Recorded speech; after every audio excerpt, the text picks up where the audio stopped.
जी का एक लेख छपा है बड़े अखबार में, जिसमें कहते हैं वो लोकतांत्रिक व्यवस्था से ही दुनिया में कायम रह सकती है शांति।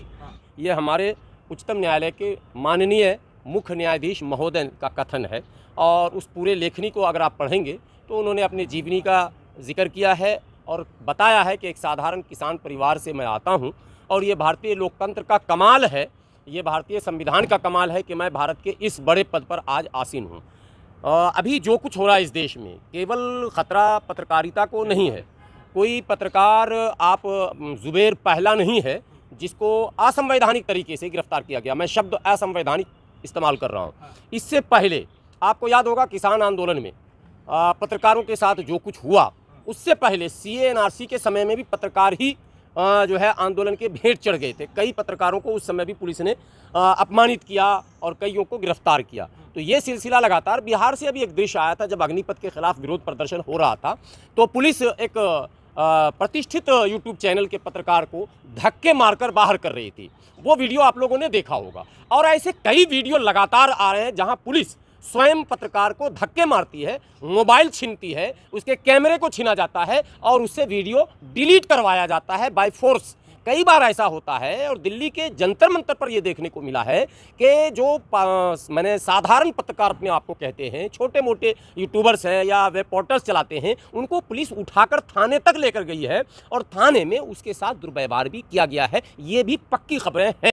तो ऐसे में ये सवाल पैदा होता है कि भारतीय लोकतंत्र जो दुनिया का सबसे बड़ा लोकतंत्र है, खूबसूरती इसकी ये है कि यहाँ सबको पूर्ण स्वतंत्रता है, अभिव्यक्ति की स्वतंत्रता है, और उसके बावजूद अगर लोकतंत्र के चौथे स्तंभ पर ही अगर हमला होता रहे तो ये बहुत ही दुर्भाग्यपूर्ण स्थिति कही जा सकती है। हमें से जबकि ज़ुबैर ने फैक्ट जो है चेक करने का काम किया है, ज़ुबैर ने न्यूज़ का ऑपरेशन किया है कि जो लोग फर्जी खबर चलाते हैं, फैब्रिकेटेड न्यूज़ जिनका है, उसको हम मैंने पब्लिक के सामने ओपन कर देंगे उसका चेहरा। अब तक ज़ुबैर जो है इसी नाम से जाना गया था कि वो न्यूज़ का ऑपरेशन कर दिया करता था, वो फैक्ट चेक करता था। तो अब इसका मतलब है कि सरकार सच से ही घबरा रही है। इसका मतलब है कि कोई पत्रकार यदि झूठे न्यूज़ को उसका खुलासा अगर कर देगा, फैब्रिकेटेड न्यूज़ को अगर पब्लिक के सामने रखेगा, तो गोया कि उसकी जगह जेल हो जाएगी। ये लोकतंत्र में एक काला धब्बा कहा जाएगा। ये जो बार बार भारतीय जनता पार्टी और भारतीय जनता पार्टी की केंद्र में सरकार और सरकार में बैठे लोग बार बार आपातकाल का जिक्र करते हैं। जब भी कभी उनसे पुलिस के बर्बरता, पुलिस के असंवैधानिक और अमानवीय कृत्यों पर घेरने की कोशिश विपक्ष करता है, तो संसद के अंदर भी और संसद के बाहर भी भारतीय जनता पार्टी के लोग उस आपातकाल का जिक्र करते हैं जो स्वर्गीय इंदिरा गांधी के समय में आया था। लेकिन आज मैं जिम्मेदारी से ये कह सकता हूँ आप लोगों के सामने कि आज अघोषित आपातकाल जैसी स्थिति है। जिस आपातकाल को बदनाम किया जाता है, जो कुछ महीने तक था, बाद को स्थितियां बिल्कुल बदली, लेकिन आज कई वर्षों से अघोषित आपातकाल है। आप पत्रकार बंधु हैं, आप जंतर मंतर पर अक्सर कवर करने जाते थे, कई वर्षों से आप जा रहे हैं। आप ईमानदारी से क्यों नहीं बताते कि जंतर मंतर को किस तरह से छावनी में तब्दील कर दिया गया? जंतर मंतर को हम कोप भवन कहते हैं धार्मिक शब्दों में, जहां भारत के वो लोग जो शोषित हैं, पीड़ित हैं, वंचित हैं, जिनके साथ अत्याचार हो रहा, अन्याय हो रहा, जिनकी आवाज़ें कहीं नहीं सुनी जाती, वो सरकार से गुहार लगाने जंतर मंतर आता। आपने जंतर मंतर पर धरना और प्रदर्शन को अघोषित बंद कर रखा। हालांकि घोषणा नहीं किया आपने। अभी जो फैसले आए हैं गुजरात को लेकर, ज़किया जाफरी को लेकर, मामला वहाँ से असल है। ये ज़ुबैर की गिरफ्तारी का भी लिंक वहीं से है। चूँकि ये एक ऐसा फैसला था जिस पर बहस होनी थी और सुप्रीम कोर्ट के इस फैसले पर लंबी चर्चा भी होनी थी, क्योंकि गुजरात दंगे में कांग्रेस के सांसद एहसान जाफरी को गुलबर्ग सोसाइटी में जिंदा जलाया गया और 69 लोग उनके साथ जले।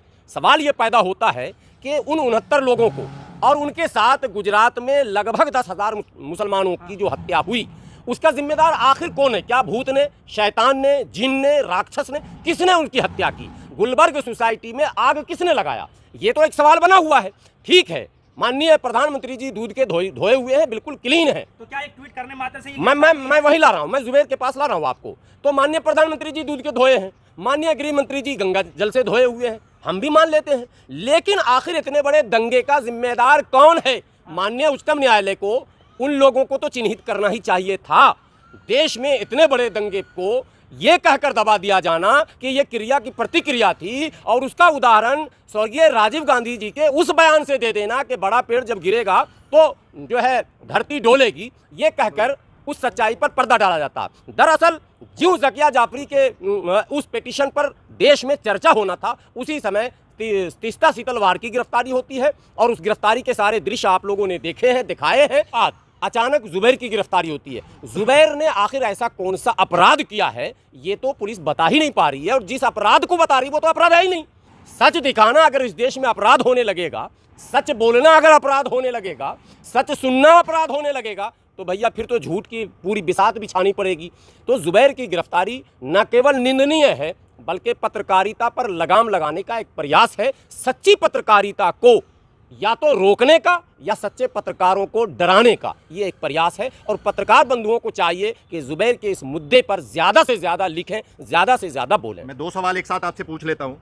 2018 में जुबैर जी ने एक जो पोस्ट थी या जो उन्होंने वीडियो बनाई, उसमें ये था कि 2014 से पहले जो हनीमून होटल था उसको हनुमान होटल से उन्होंने उद्घोषित किया, जिससे एक विशेष समुदाय की भावना आहत करने की जो बात थी वो निकल के सामने आई। जो सीतलवाड़ वाला केस है उसमें माननीय न्यायालय ने ये कहा है कि इन्होंने जानबूझ के मामले को लंबा खींचने के लिए इस प्रकार के झूठे याचिकाकर्ता जो थे उनको, और समय समय पर बयान बदलने की जो चीज़ें थी वो सामने निकल के आई। जुबैर जी जो फैक्ट चेक करते हैं वो क्या सही करते हैं क्या गलत करते हैं, इसकी जिम्मेदारी किसके ऊपर है? अभी जो पुलिस ने आईपीसी लगाई है 153 और 295 में, उसके अंतर्गत पुलिस ने कहा है कि ये अशांति फैलाने के लिए जो हमने धारा लगाई है और इससे अशांति फैल सकती थी, इसलिए उनको गिरफ्तार किया गया। इस पर क्या कहना है आपका? देखिए, दिल्ली के नाक यानी जहां पूरे भारत का न्याय का मंदिर जिसको कहा जाता है सुप्रीम कोर्ट, और पूरे भारत के लोकतंत्र का मंदिर कहा जाता है संसद भवन, संसद भवन के नाक के सामने मंच लगाकर माइक से भारतीय जनता पार्टी के मंत्री गिरिराज सिंह जी भाषण देते हैं, और उस भाषण में ऐसे ऐसे शब्दों का प्रयोग करते हैं जिससे देश में पूरी तरह से माने भाईचारा ख़त्म हो जाए, पूरी तरह से शांति ख़त्म हो जाए, अगर उसका जवाब देने के लिए लोग उतर जाएं तो। और उसके साथ सुरेश चौहान के होते हैं, उसके साथ 3 और 4 नेता होते हैं, और ये मैंने सुनी सुनाई बात मैं नहीं कर रहा हूँ, मैं वहाँ मौजूद हूँ और मंच लगा है जंतर मंतर पर, और ये सारे नेतागण भाषण दे रहे हैं और एक समुदाय विशेष को गाली, मैं कह रहा हूँ गाली खुले शब्द से दे रहे हैं। यह तो उन पर कोई कार्रवाई आज तक हुई नहीं, उसके खिलाफ कंप्लेन करने वालों को भी डरा धमका कर किनारे कर दिया गया। आपने जिस हनीमून और हनुमान की बात की है वो फैक्ट चेक किया गया था, क्या वाकई वो हनीमून के नाम से था होटल या नहीं था? असल मुद्दा तो ये है ना, और अगर था तो उसको हनुमान क्यों किया, और हनुमान किया। आप उस तस्वीर को देख रहे हैं, उसमें लड़के लड़की की तस्वीर बोर्ड में अब तक नजर आ रही। अगर नाम हनुमान है तो उसमें भगवान हनुमान जी का भी तो चित्र होगा। कोई हनुमान के नाम से या शंकर भगवान के नाम से या किसी भगवान के नाम से अगर होटल का नाम रखेगा, और अनेकों है, ऐसा नहीं कि भारत में नहीं है, तो उसमें वो तस्वीर होती है।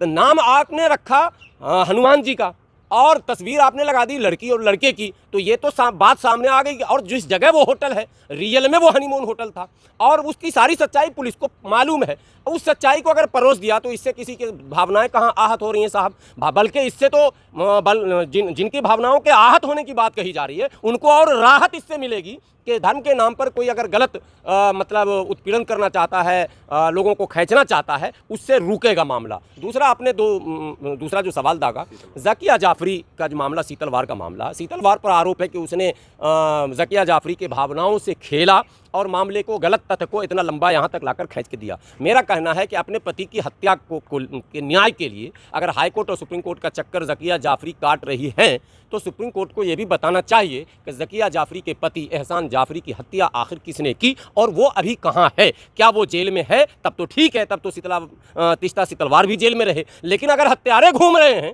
और उन हत्यारों को सज़ा दिलाने और ज़किया जाफरी को न्याय दिलाने की कोई कोशिश कर रहा है, तो उस पर आप अगर मुकदमा लगाते हैं तो ये एक गंभीर सवाल देश में पैदा होता है।